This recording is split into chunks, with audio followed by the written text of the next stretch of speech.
সবাই পারলে আমি পারবো না। আমি চাইতে হবে, আমাকে চাইতে হবে, আমাকে।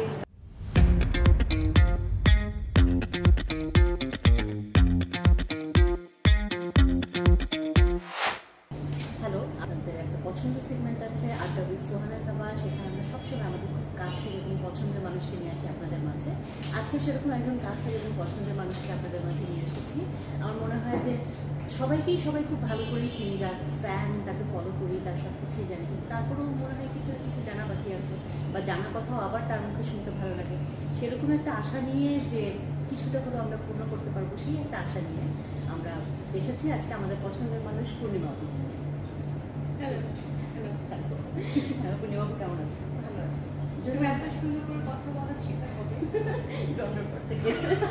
আমার একটা বন্ধু আমাকে বলতো যে তোর যদি চোখা না থাকতো তাহলে তোকে মিষ্টি, মানে তোকে পিঁপড়া উঠিয়ে নিয়ে যেত।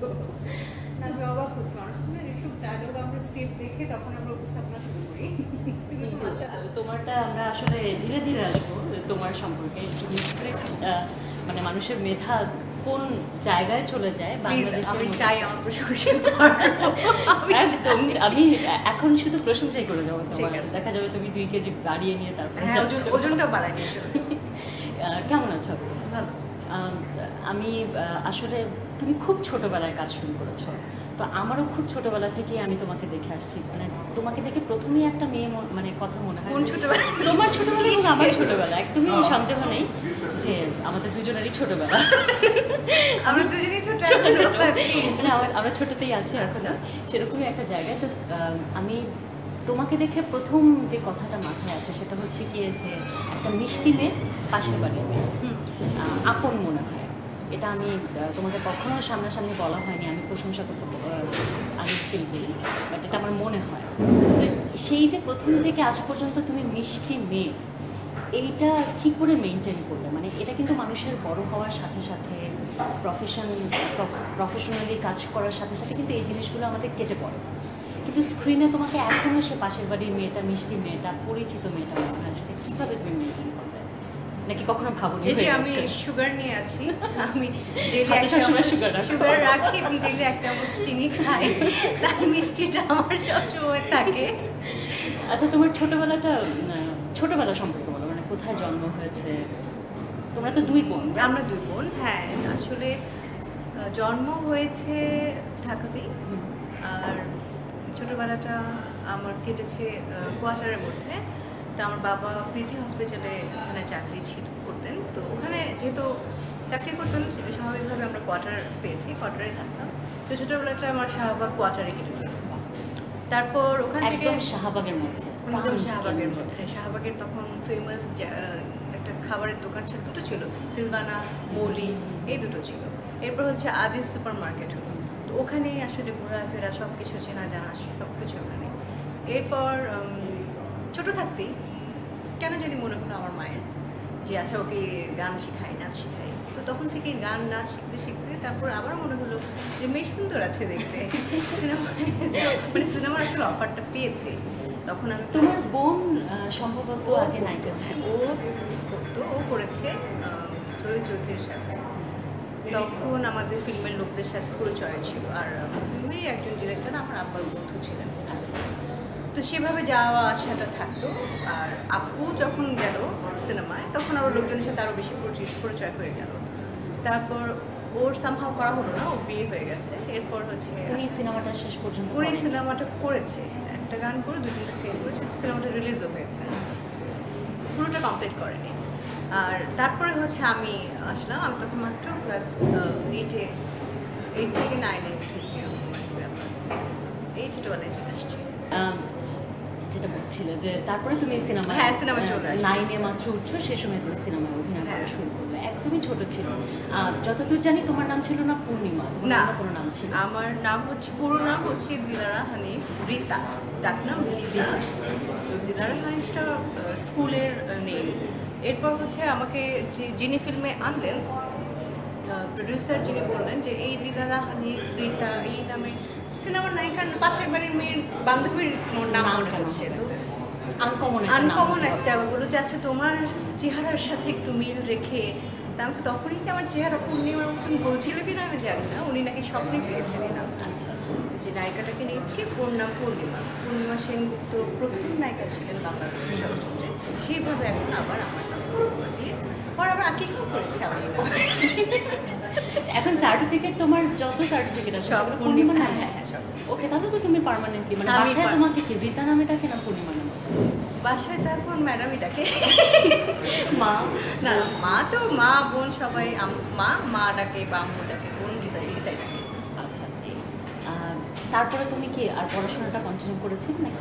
আমি হচ্ছে এসএসসি পর্যন্ত পড়েছি। এরপর হচ্ছে যখন কলেজে উঠবো, কলেজে ওঠার সময় সেই তুমি তো তখন সিচুয়েশনটা, সুপার হিট নায়িকা।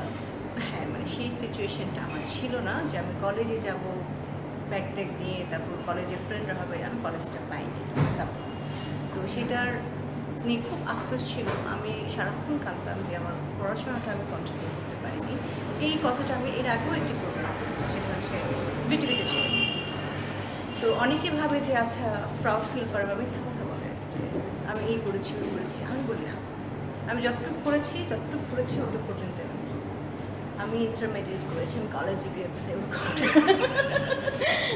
না, সেটা তোমার বলার দরকারও নেই, কারণ আমি একটা জিনিস বিশ্বাস করি যে সার্টিফিকেটের বাইরেও কিছু শিক্ষা থাকে, সেটা তোমাকে বাইরে থেকে বুঝে মানে আমরা একটা কথা বলার সময় পূর্ণিমা আপুকে মেপেই কথা বলি, কারণ আমার মনে হয় যে সে বাইরের শিক্ষাটা তোমার মধ্যে আছে।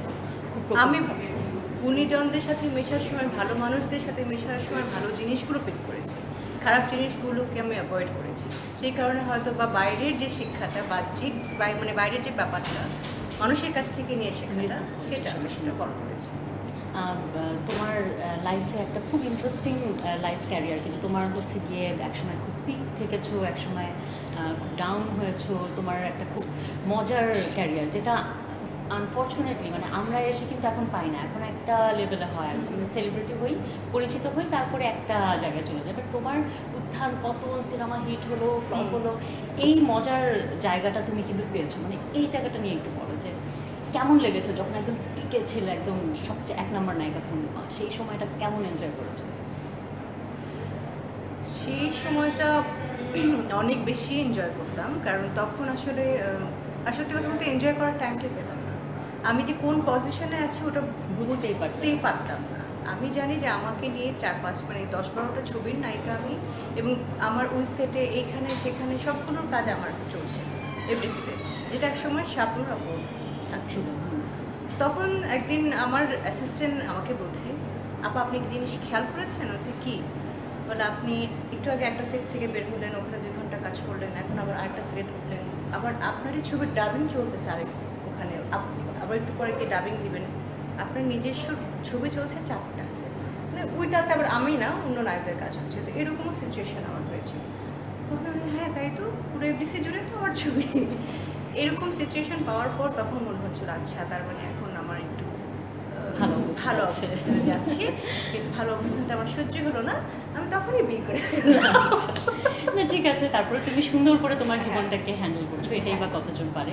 তোমার তোমার এর মধ্যে কখনো পতন বা কোনো সিনেমা ফ্লপ হয়েছে যেটা খুব এক্সপেক্ট করেছিলে, সেই সময়টা তোমার কেমন লেগেছে, মানে কেমন গেছে সেই দিনটা? সিনেমার প্রথম ছবিটাই মানুষ আশা করে যে প্রথম ছবিটাই সুপার ডুপার হিট যাবে। আমার প্রথম ছবিটাই ওরকমভাবে হিট হয়নি। পাশাপাশি আরেকটা ছবি ছিল, সেই ছবিটা হিট হয়েছে, যেটা হচ্ছে ভণ্ড। শহীদুল ইসলাম খোকনের ছবি মানে হচ্ছে তার ছবি হিট যাবে। আমি নতুন একটা নায়িকা, সেখানেও নতুন একটা নায়িকা ছিল, কিন্তু ওই রুবেল ভাইয়ের অ্যাকশন দেখতে দর্শকরা একটু বেশি ভিড় করতেন রোমান্টিক ছবির চাইতে। আর সত্যি কথা বলতে প্রথম দিকে আমি দেখতে সুন্দর ছিলাম না, খুবই বিচ্ছিরি ছিলাম দেখতে, ভয়েসটাও খুবই বাজে ছিল। কারণ আমি আমার অ্যাসেসমেন্ট না, সবাই তাই বলেছে, আর আমার নিজেকে দেখেও আমার মনে হয় যে প্রথম দিকে আমি চরম খ্যাচ্ছিলাম। মানে তখনও তো তুমি প্রিপেয়ার, আমি কিভাবে চোখে কাজল লাগাবো, কিভাবে লিপস্টিক দিব, আউটলাইন কি, লাইনার কি, আইল্যাশ কি, এগুলো আমি কিছুই চিনতাম না, কিছুই জানতাম না। মেকআপ কোথায় শেড, এখন তো সব পারি, তখন সেটা আমি জানতাম না। আর চুলগুলো ছিল কার্লি টাইপের, বাবরি টাইপের, কোথায় আমি স্ট্রেটনারি করে সেট করে এখন একদম না, আমার কিছুই ছিল না। তো সেই জায়গা থেকে ছবিটা ওরকম ভালো যায়নি। তারপর আস্তে আস্তে ওয়েট করেছে, আচ্ছা সেকেন্ড, থার্ড, ফোর্থ, পরপর কিন্তু ভালো যায়নি ছবি। ওখান থেকে নিজেকে ধৈর্য ধরে একটা ছবির মাধ্যমে আমি আবার সেই সজল ইসলাম খোকনের ছবি দিয়ে আমার টার্নিং পয়েন্ট হয়েছে। এই হচ্ছে ব্যাপার। আর এক সময় আসলো অশ্লীলতা, তো তখন আমাদেরকেও বলতে হতো যে তোমরাও এরকম টাইপের ড্রেস করো, এরকম টাইপের শর্ট দাও, অশ্লীল টাইপের শর্ট দাও। আর ওই ছবিতে হচ্ছে ওই নায়িকাগুলো থাকতেন, তাদের সাথেও আমাদের কাজ হয়েছে, কাজ করেছি। মানে একই সিকোয়েন্সে একই আছে, তারা এক পেয়ার, আমরা এক পেয়ার, 3-4টা পেয়ার নিয়ে তখন কাজ করতো। কারণ তাদের একটা আলাদা গান থাকতো, তাদের আলাদা একটা অ্যাপিরিয়েন্স থাকতো। ওই সেম জিনিসটা আমাকেও করতে হতো। আমার কথাই বলছি, যখন আমি বলতো না আমি এটা পারবো না, আমার হচ্ছে না, আমার আসছে না, তখন গ্যাপ পড়েছে। ওই গ্যাপে আমার ছবি আর নাই হাতে। ওই সময় আমি ঘরে বসা ছিলাম প্রায় 6 মাসের মতন। তখন আমি ভাবলাম আচ্ছা আমাকেও চলতে হবে, আমার সংসার চালাতে হবে, আমার উপরে আমার সংসার চলছে। তখন আমি সিরিয়াল ঢুকলাম, নাটকে ঢুকে গেলাম। 100 পর্বের সিরিয়াল করলাম লাল নীল বেগুনি। ওটা ওই সাইড থেকে হিট হলো।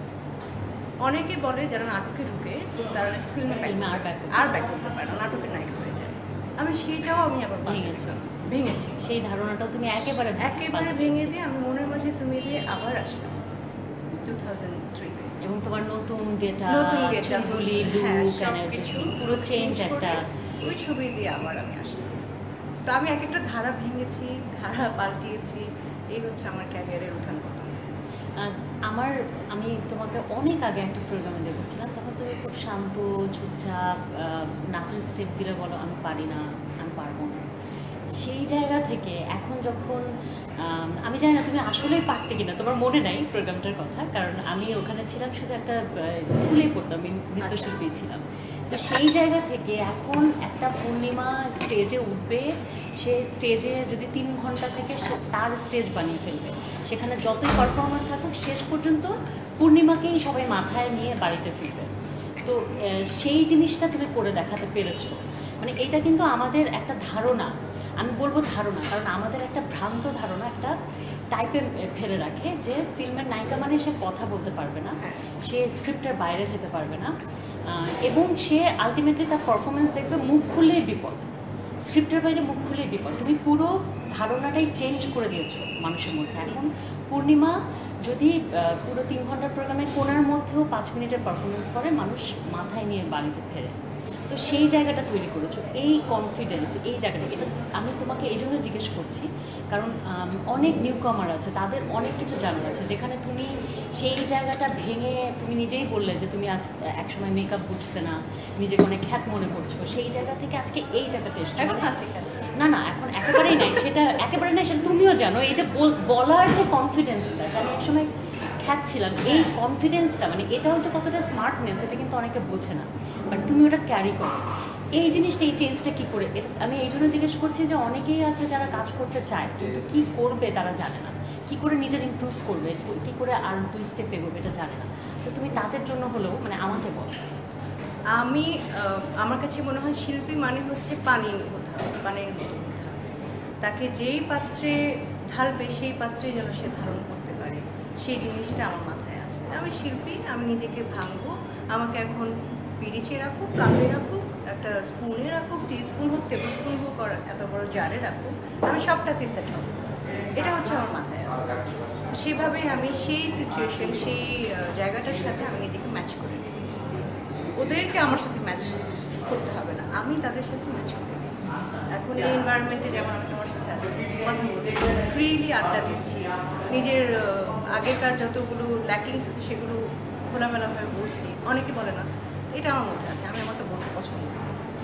মানে তুমি ওটাকে ওভারকাম করতে পারো বলেই তো আসলে বলতে পারো। অনেকে সেটাকে ওভারকাম করে তো ওই জায়গাটাতেই থেকে যায়, না করতে পারে। এটার মাধ্যমে দেখবে, শিখবে, আশা করি। আমি সেটাই বলছি যে তোমার সে মানে এটা তো অনেকে হয়তো চায় নিজেকে চেঞ্জ করবো, কিন্তু কোন জিনিসটা আসলে তোমাকে প্রথম ফিল করলো যে আমি এটা করলে বোধহয় চেঞ্জ? ওই যে বললাম যে আমি যেখানে যে সিচুয়েশনে দরকার সেটার মধ্যে আমি চলে যাই। এটাকে খুব পজিটিভলি আমি টেলিভিশনে কাজ করি যখন, তো অনেকেই বলে যে ফিল্মের নায়িকারা এসে টেলিভিশনে কাজ করতে পারবে না, যেটা আবার টেলিভিশনের নায়িকারা গিয়ে ফিল্মে কাজ, অভিনয়ের প্যাটার্নটা তো একদম মানে অ্যাক্টিংটার প্যাটার্ন পুরো চেঞ্জ করতে হয়।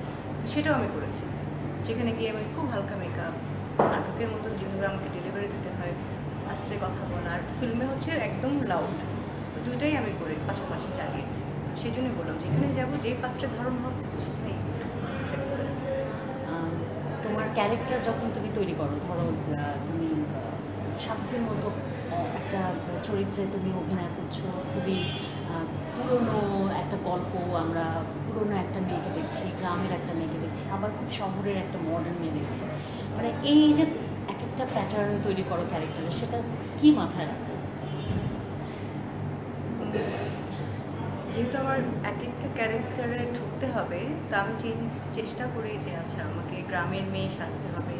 গ্রামের মেয়ে সাজার সময় আমি আমাদের সিনিয়রদের কথা যেমন যেমন আমাকে যেমন বলছো যে নতুনদের আসলে কি করা উচিত, কি বলা উচিত যদি বলা থাকে, আমি তখন ওই যে মানুষকে পিক করতাম, শুনতাম সবার কাছ থেকে, ইউনিটের কাছ থেকে যে চম্পা আপু যখন কাজ করতেন তো উনি নাকি ওই যে মাটিতে বসে পড়তেন, যখন গ্রামের মেয়ে থাকে মাটিতে বসে পড়তেন, গোবর মাটির মানুষ, মাটির গোবর হাতাচ্ছেন উনি, গোবর ধরবো না বা এই করবো না, উনি দেখা গেল মানে মাটির প্লেটেই খাচ্ছে, পাশের ঘরে বাসা থেকে কি আছে দেন না, মানে প্লেট অত ধুয়ে পরিষ্কার করে আমার আলাদা চামচ বাটি ওরকম কিছু করছে না, ক্যারেক্টারের মধ্যে ঢুকে যেত। খাওয়া দাওয়ার নাম নেই, চুল এখান দিয়ে এলোমেলো আছে, বারবার উনি আয়না দেখছেন না, আমি চাচ্ছি উনি এগুলো করতেন, ওই জিনিসটা পিক করতাম, চম্পা আপুকে দিয়ে আমি করলাম। আচ্ছা, তো সেম শাস্তি যখন ওনার সাথে আমি করছি, তো উনি আমার সিনিয়র, কাঞ্চন ভাই আমার সিনিয়র, ওর কাছে জিজ্ঞেস করতাম, আর স্পেশালি যে ডিরেক্টর আমার চাষিরুল ইসলাম আঙ্কেল, ওনাকে বারবার জিজ্ঞেস করতাম, জ্বালাতাম ওনাকে যে আমার কী করতে হবে, ডায়লগটা কীভাবে দেবো।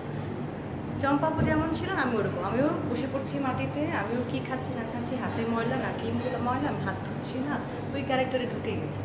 মেকআপ মানে বারবার মেকআপও ঠিক করছে না, মেকআপ ছিলই না, তো ঢুকতে হবে আমাকে ক্যারেক্টারে। আবার ওখান থেকে বের হয়ে এসে আমি একটা মডেল ছবিতে জিন্স পরা, একদম টপস পরা, চুল কার্লি, আমাকে বুঝতেই হবে যে আমি একটা স্লো মোশনে একটা হাসি দিব, তখন ওগুলো ইজি হয়।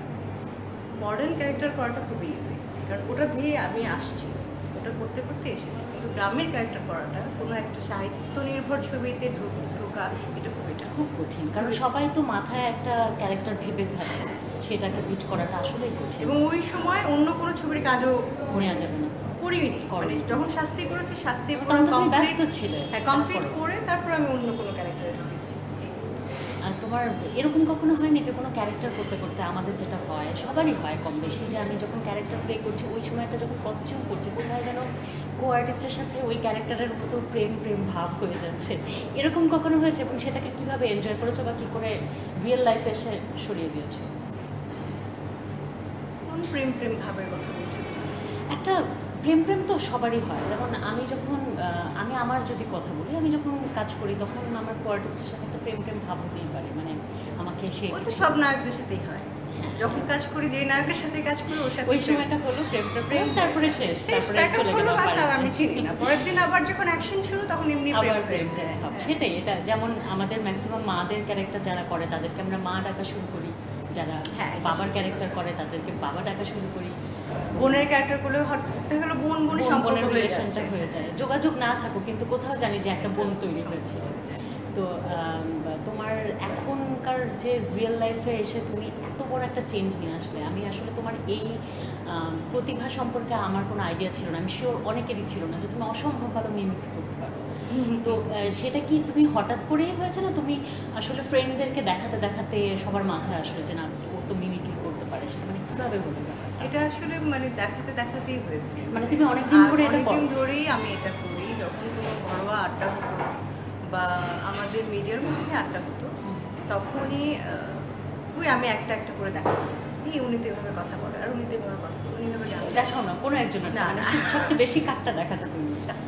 আমি সবচেয়ে বেশি দেখাতাম হচ্ছে বেবি না, ওটা একটু দেখো, আমরা একটু দেখি।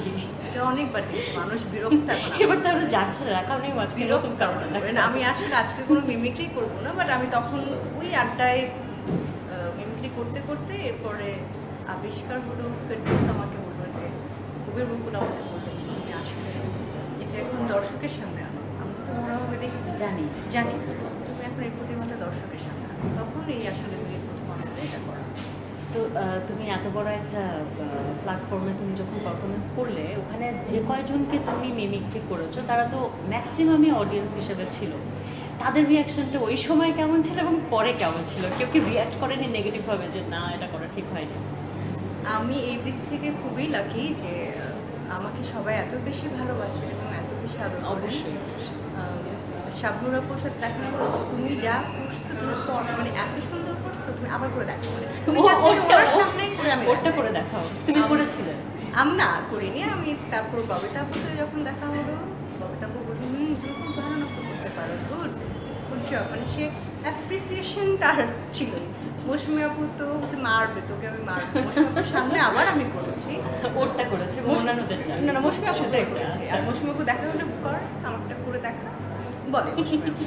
আর শাবানা ম্যামের সাথে আমার কাজ করার সৌভাগ্য হয়নি, তো ওনাকে যতটুকু আমি স্ক্রিনে দেখেছি ওই স্ক্রিনের জিনিসটুকুই আমি সামনে এনেছি, কিন্তু মিমিক্রি করার পর ওনার সাথে আমার দেখা হয়নি। তবে দেখা হলে উনি কী বলবেন আমি জানি না। এটা একটা মানে আসলে হয়েছে কি, আমরা সবাই কম বেশি, আমি একেবারে পারি না মিমিক্রি করতে, কিন্তু অনেকেই আছে যে এটা আমরা আড়ালে আবডালে কিন্তু করি। হ্যাঁ, কিন্তু এটাও যে একটা ফর্ম হতে পারে, এটাও যে প্রমিনেন্ট একটা প্ল্যাটফর্মে মানুষ দেখতে পারে, এটা কিন্তু তুমি নতুন একটা, এটা বলিউডে করে, একদম র্যান্ডম করে বলিউড হলিউড সব জায়গায়। এবং ওরা হয়তো ওই মিমিক্রি করেই তাদের রোজি রোজগার চালায়। হ্যাঁ হ্যাঁ, অনেক শাহরুখ খানের করছে, অমিতাভ বচ্চনের একজন পুরো ওরকম ডুপ্লিকেট একজন আছে, শাহরুখ খানের আছে, অনিল কাপুরের আছে। তো ওরা ওটা করেই কিন্তু প্রত্যেকটা ওদের বাইরে যেসব শোগুলো হয় দেখা গেলো ওদেরকে নিয়ে যাচ্ছে ভাড়া করে, duplicate Shahrukh Khan, duplicate Aamir Khan, duplicate Salman Khan, এদেরকে ভাড়া করে নিয়ে যাচ্ছে, যাদের সংসারই চলছে হয়তো বা ওটা করি। তো এখানে বাংলাদেশেও আমি করলাম, আশা করি আরও অনেকেই নিশ্চয়ই পারে, জানে। না তুমি এটা কিন্তু অসম্ভব সাহসের ব্যাপার, কারণ আমাদের এখানে কোনো কিছু খুব সহজে নেবার ব্যাপারটা খুব কম। এটা কিন্তু বলতে হবে যে আমরা রাজনীতি নিয়ে কথা বলি, আমরা মিডিয়া নিয়ে কথা বলি, আমরা মেয়ে নিয়ে কথা বলি, ধর্ম নিয়ে কথা বলি, যেটা নিয়েই কথা বলি, খুব সহজে কিন্তু মানুষ কথাগুলোকে নেয় না। আমরা বলতে আমি শুধু বলছি না সেলিব্রিটি, যারা ক্যামেরার পেছনে, যারা সাধারণ মানুষ, কারো কোনো কথা কেউ হজম করতে পারে না। সেখানে তুমি একটা মানুষকে মিমিক্রি করে দেখাচ্ছ, এটা আসলে বড় একটা ব্যাপার তোমার জন্য এবং যারা এটাকে খুব সুন্দর করে অ্যাপ্রিসিয়েট করলো তাদের জন্য। তো তোমার আর এটা করার ইচ্ছা নেই? না, আর না। কেন না? আর এখন নতুন কেউ যদি আসে তাদেরটা চেষ্টা করছি করার, নতুন কিছু করার। আচ্ছা, তাদেরটা তো দেখিয়ে ফেললাম। আচ্ছা, অবশ্যই। হ্যাঁ, আর তাছাড়া তুমি কি নিয়ে আসলে কাজ করতে চাও? মানে তোমার এখন ছোট পর্দা, বড় পর্দা, টিভিসি, প্রচুর টিভিসিতে তোমাকে দেখা যাচ্ছে। আমি টিভিসি আগে থেকেই করি, এখন ইদানিং টিভিসি বেশ কয়েকটা করেছি, পরপর চালাচ্ছি। সবগুলো যাচ্ছে। হ্যাঁ, তো টিভিসি যখনই অফার আসে টিভিসি আমি করি। আর হচ্ছে ছোটো পর্দার ঈদের সময় আসলে ছোটো পর্দার প্রেশারটা আসে। আমি এবার জানি না, এবার আমি চেষ্টা করবো খুব কম করার, কিন্তু বলা যায় না, করে ফেলতেও পারি, কিন্তু দু একটা হয়তো বা করতে পারি টেলিভিশনের কাজ। আর ইচ্ছা আছে যে ফিল্মে নতুনভাবে কামব্যাক করার, যদি সেই ধরনের কোনো প্রজেক্ট পাই, আমি সেই ধরনের স্ক্রিপ্ট পাই যেটা আমাকে মনে হয় যে আমি কামব্যাক করার মতন, তখন আমি করবো। তো যতক্ষণ পর্যন্ত না আমি স্যাটিসফাইড হবো যে না এই ছবি দিয়ে আমার আসা উচিত, ততক্ষণ পর্যন্ত আমি সিনেমার কাজ করবো। এখন তো তোমার একটা মেয়ে আছে, স্কুলে যাচ্ছে, বয়স কত?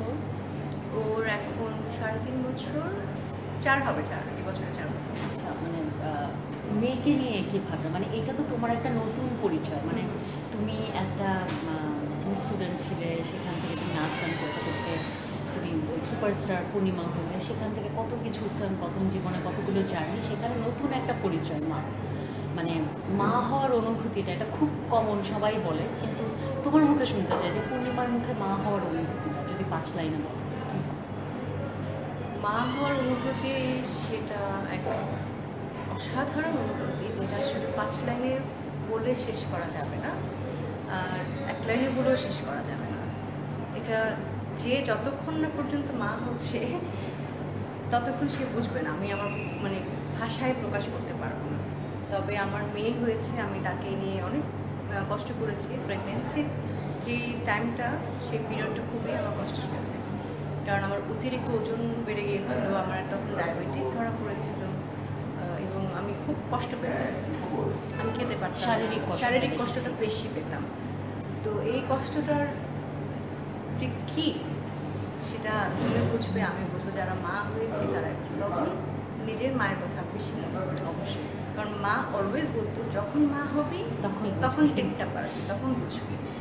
তখন তো আমি বুঝতে পারবো যে এই কথাটা আমি দর্শকদেরকে পুরো বোঝাতে পারবো, তো কথার কথা, আমি কোনো পুরুষকেও বোঝাতে পারবো যে আসলে মায়ের কষ্টটা কি, 9টা মাস 8টা মাস পেটে রেখে এই যে ওজন বাড়ছে, শারীরিকভাবে আমার চেঞ্জ হচ্ছে, এবং বাচ্চা হওয়ার পরেও 6 মাস 1 বছর আমার যে পুরো কষ্টটা থাকে, রুটিনটা চেঞ্জ হয়ে যায়। আমি সি সেকশনে যেহেতু বেবি হয়েছে, একটা যে সেলাইয়ের ব্যথা থাকে, একটা যে কাটা ছিঁড়া থাকে, আমার পুরো ফিগারে কাটা হচ্ছে, একটা বেবি বের হচ্ছে, এই ধরনের ফিলিংসগুলো আসলে যে না হবে স্বাভাবিক। হ্যাঁ।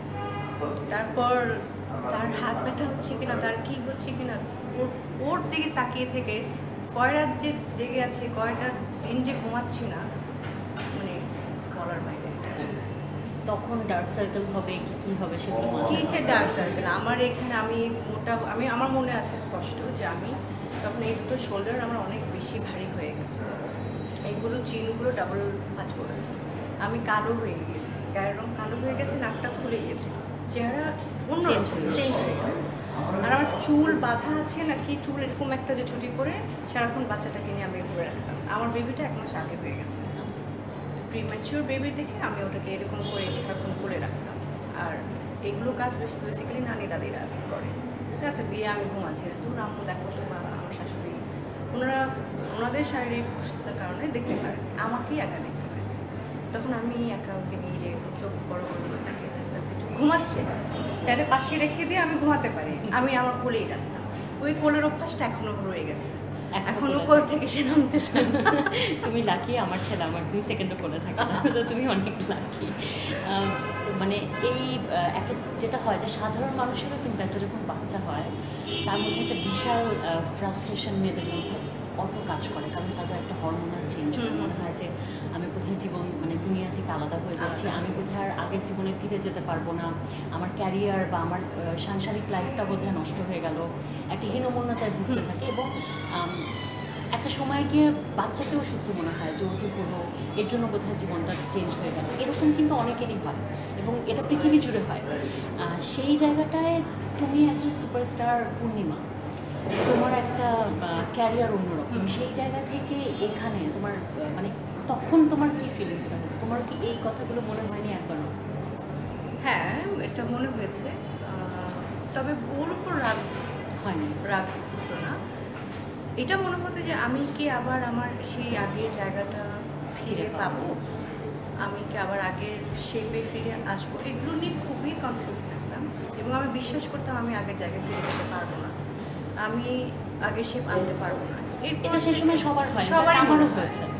তারপর মনে হলো না, সম্ভব, সবাই পারলে আমি পারবো না, চাইলেই আমি চাইতে হবে, আমাকে চাইতে হবে। আমাকে তখন আমি যে ইউটিউবে কিছু মেডিটেশন হোক, আরও যে কাউন্সিলিং কিছু ব্যাপার থাকে ওগুলো দেখা শুরু করলাম এবং মানুষের সাথে কথা বলা শুরু করলাম। আমি কাঁদতাম, বলতে তুমি কাঁদে নাকি, তো বড় হয়ে গেলে ঝরঝরা হয়ে যাওয়া, তুমি আবার আগের জায়গায় ফেরত আসতে পারবো, কনফিডেন্ট রাখো। তখন হলো আচ্ছা হ্যাঁ তাই তো, আমি আস্তে আস্তে নিজেকে আবার সুন্দর করে গুছানো স্টার্ট করেছি, পেরেছি, এটা সবাই পারবে। বেস্ট গিফট হচ্ছে গিয়ে আল্লাহ থেকে পাওয়া। হ্যাঁ অবশ্যই, আমার মেয়ে। অনেক ভালো লাগলো পূর্ণিমা আপু, আমার তো মনে হয় যে আরও 5-6টা এপিসোড তোমাকে জোর করে নিয়ে আসবো। এটাই তো মনে হয় 3-4টা হবে। সেটার কোনো সুযোগ নেই, তোমাকে আজকে কম চালাবো।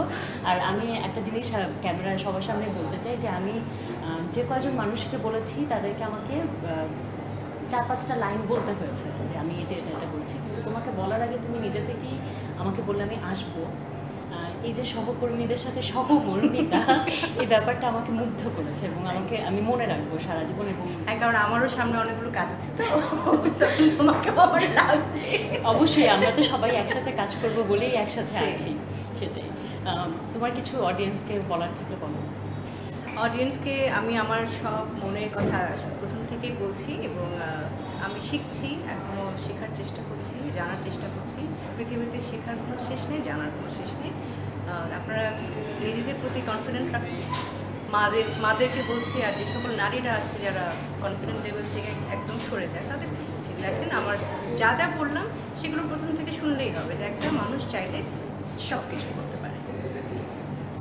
যাই হোক, আমরা আজকে শেষ করতে যাচ্ছি আড্ডা উইথ সোহানা সাবাতে। আপনারা এতক্ষণ আমাদের সাথে একসাথে আমরা আড্ডা মারলাম পূর্ণিমা আপুর সাথে।